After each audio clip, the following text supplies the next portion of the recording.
Let's take a look at this. This is from Jack Duffin, Orange and Brown report.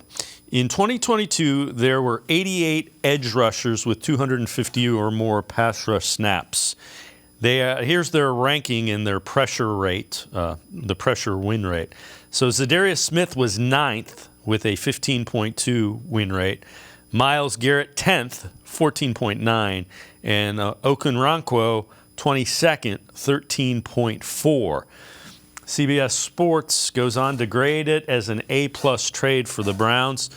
Sure, the Browns could lose Smith after a year, but they get a compensatory pick for next year's draft. Should Smith sign elsewhere, regardless of what happens next year, Browns gave up little, a couple of fifth-round picks and some pick swaps, to get a Pro Bowl caliber player who can help them win now.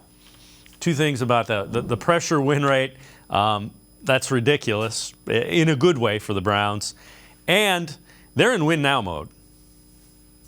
Yeah, I mean, it's pretty clear. I don't know if Andrew Berry would ever be all in, but this was about as all in as I think Andrew Berry is going to get. I think he understands, it's time to go win football games. It's time to go deep into the playoffs, win maybe one, at least a playoff game, maybe win two, and then put yourself in the AFC Championship game, possibly, especially if Deshaun Watson looks like Houston Deshaun Watson. If that's the case, then, this team certainly has the potential to compete with anybody, I think, in the AFC. And clearly the AFC is just such a strong conference so that it makes sense, especially given the caliber of quarterbacks, that they need to go get another guy, another proven edge rusher who could really create some havoc opposite Myles Garrett. And I think, they pointed out in that trade grades article that was a big issue last year. Was Myles Garrett was great, but the rest of the defensive line outside of him just couldn't get any pressure. Jadeveon Clowney really didn't get a lot of pressure.